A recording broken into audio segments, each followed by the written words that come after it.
Menurut saya ya yang merumuskan ini adik-adik dan masyarakat ya cukup cerdas gitu ya, dan isinya juga sebetulnya bisa mengarah kepada penyelesaian masalah secara menyeluruh. Entry point untuk menyelesaikan masalah-masalah besar yang lain. Untuk hasil pertemuan dengan peserta aksi ini apa, Bang?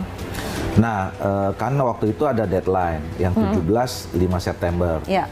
Kalau dibagi-bagi ya, kita clustering yang 17 itu kan 3 yang sebetulnya tuntutan langsung ke DPR. Ya. Nah, dan itu langsung dijawab sebelum tanggal 5 itu. Jadi pertama pimpinan DPR dan kita semua merespons ya apa yang disampaikan oleh atau aspirasi yang disampaikan itu. Kemudian adik-adik mahasiswa diterima oleh pimpinan DPR. Kemudian mereka sampaikan langsung aspirasi itu. Nah, yang berkaitan dengan soal DPR itu pimpinan kemudian mengundang pimpinan fraksi. Ya. Lahirlah 6 poin itu. 6 poin. Ya, 6 poin yang kemudian untuk dalam petik sementara sampai tenggat waktu itu menjawab apa yang menjadi tuntutan dari teman-teman adik-adik mahasiswa dan masyarakat secara umum. Memang dibagi-bagi. DPR tuntutannya apa, terus kemudian pemerintah, TNI, Polri, partai politik, kan gitu ya.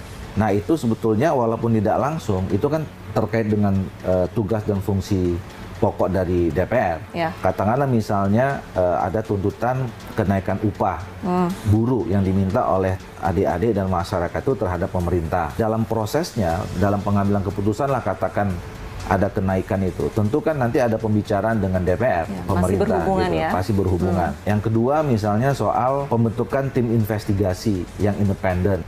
Di hari Senin yang lalu teman-teman Komisi 1 misalnya udah rapat kerja dengan Panglima TNI. Sama juga dengan teman-teman di Komisi 3 juga seperti itu.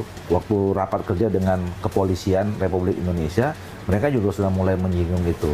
Saya mau sampaikan bahwa semua 17+8 itu menjadi catatan penting buat kami di DPR, ya, dan sekaligus introspeksi ya kejadian kemarin itu introspeksi buat kami untuk bekerja lebih sungguh-sungguh, lebih serius. Kita semua prihatin ya dengan kejadian kemarin, dan saya kira tidak ada yang mau lah ada korban satu jiwa.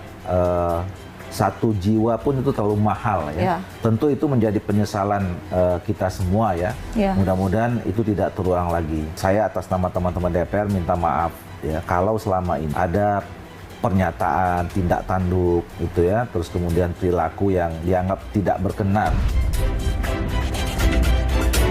Termasuk juga kalau selama ini misalnya masyarakat menilai kinerja kami belum optimal. Tolong dipahami bahwa kami selama ini jangan dianggap juga tidak kerja.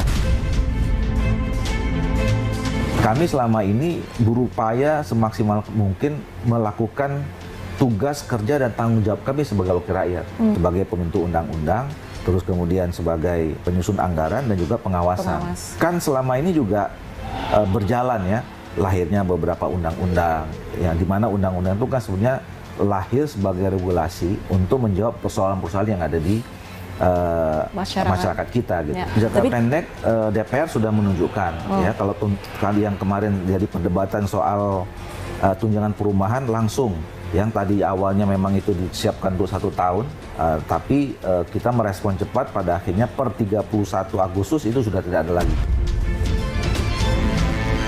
Terus kemudian tunjangan-tunjangan yang lain yang kemudian dianggap kemarin terlalu besar juga sudah dikoreksi. Kalau bicara tentang fasilitas dan tunjangan itu sudah kita selesaikan. Dan kemudian yang kedua misalnya soal teman-teman yang kemarin khilaf ya tindak tanduk yang itu sedang diproses.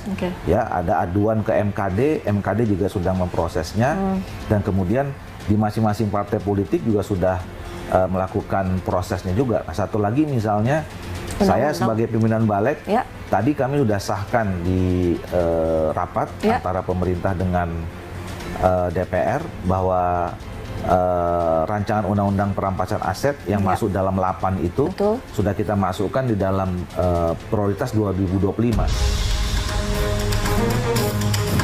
Jadi dalam waktu dekat kita akan sudah konsolidasi gitu. Nah, jadi sebetulnya semuanya on progress. Ada memang yang bisa dikerjakan langsung dengan tenggat waktu tertentu, ada memang yang butuh proses, nggak serta-merta gitu harus bisa dikerjakan. Kita perlu koordinasi, kita perlu mengkaji.